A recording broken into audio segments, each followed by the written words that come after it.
Xin chào các bạn, trong video trước, chúng tôi đã nêu rõ cuộc giải cứu con tin của Mỹ dưới sự giúp đỡ của Ba Lan. Sau khi gỡ bỏ được khó khăn, thì Mỹ đã tiến hành chiến dịch lá chắn sa mạc ở Trung Đông. Khi chiến dịch bắt đầu, điều mà quân đội Mỹ cần lúc đó là những tin tức tình báo chính xác nhất. Họ muốn biết rằng Iraq liệu có bao nhiêu tên lửa Cúp F, và họ cũng muốn biết chính xác rằng cơ sở sản xuất công nghiệp hạt nhân ở đâu, nhà máy sản xuất hóa học, kho vũ khí ở chỗ nào, thậm chí là khu căn cứ chỉ huy dưới lòng đất của Iraq nằm ở đâu. Tất cả những địa điểm này đều là mục tiêu đánh phá của máy bay và tên lửa hành trình của Mỹ. Cơ quan phụ trách tìm ra mục tiêu tấn công này chính là CIA, Cục Tình báo Trung ương Mỹ. Họ thông qua vệ tinh gián điệp, máy bay trinh sát và cả những kiến trúc sư tham gia vào các công trình xây dựng ở đó để thu thập thông tin tình báo cần thiết. Các quan chức trong CIA đã mất rất nhiều thời gian cho công việc này. Họ còn có riêng một quyển sổ tay ghi chép mục tiêu oanh tạc cho các phi công Mỹ. Quyển sổ này rất hữu dụng. Trước khi oanh tạc, không quân Mỹ sẽ căn cứ vào mục tiêu cụ thể đã ghi trong quyển sổ đó để tiến hành. Cuộc oanh tạc diễn ra trong suốt một tháng trời, và chỉ trong một đêm đầu tiên thôi, các cơ sở chiến tranh của Iraq dường như bị tê liệt hoàn toàn. Thời gian còn lại, quân đội Mỹ dùng để tiến hành tâm lý chiến đối với những phần tử Iraq còn sống sót. CIA chịu trách nhiệm đưa ra những đánh giá về trận oanh tạc này.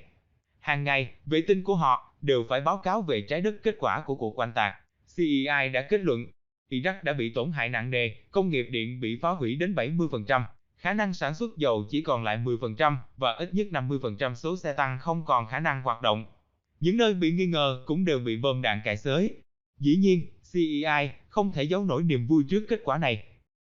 Sự chính xác thường song hành với sai lầm. Trong khi CIA quả quyết rằng tên lửa Cúp F của Iraq đã bị phá hủy hết, thì ngay lập tức Iraq đáp trả bằng cách phóng một loạt tên lửa này sang nước Israel để dằn mặt Mỹ. Sự kiện này đã khiến CIA một phen mất mặt. Lúc này, tất cả các thiết bị của Mỹ đều được huy động để tìm tên lửa Cúp F của Iraq. Sau vài ngày điều tra, CIA đã phát hiện ra rằng họ đã bị Iraq qua mặt trong quá trình trinh sát. Iraq đã giấu tên lửa thật và để những tên lửa giả lên bệ phóng. Trong khi đó, vệ tinh của Mỹ thì không thể phân biệt đâu là thật, đâu là giả.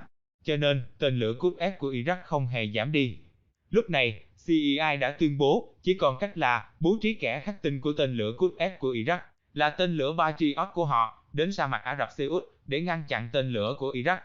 Tuy nhiên, lần này, Mỹ lại phạm một sai lầm lớn.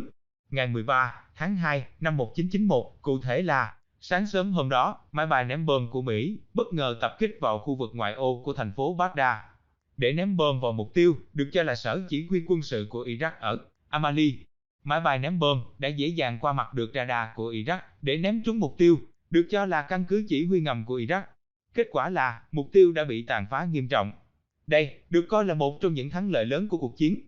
Nhưng đến ngày hôm sau, chính quyền Saddam đã đưa tin lên án hành động ném bom của Mỹ đã trúng vào hầm tránh nạn của người dân, khiến hàng trăm người thiệt mạng, trong đó đa số là trẻ em.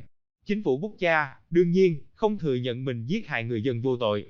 Đồng thời, họ lên án chính phủ Saddam đã dùng dân thường làm tấm bình phong sống nên mới dẫn đến thảm kịch này. Tất cả cơ quan Mỹ đều bảo vệ quan điểm đó. Tuy nhiên, lúc đó, nội bộ CIA đã lục đục.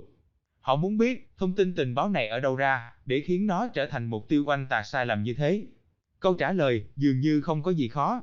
Chỉ trong vài ngày, CIA đã tìm ra nguồn gốc thông tin. Xác nhận thông tin này chính là một nhân viên tình báo CIA ở châu Âu, một kỹ sư người Đức đã từng tham gia xây dựng công trình đó. Nhận thấy nó được xây dựng một cách khác thường, thì anh ta liền kết luận vội vàng đó chính là căn cứ quân sự của Iraq, nên mới dẫn đến sai lầm này. Đúng là một bài học cho câu nói chậm mà chắc. Sự kiện ở Amali đã dẫn đến mối bất hòa giữa CIA và Bộ Quốc phòng Mỹ, để cho rằng ai làm mất mặt nước Mỹ. Sự việc được đưa lên Quốc hội Mỹ.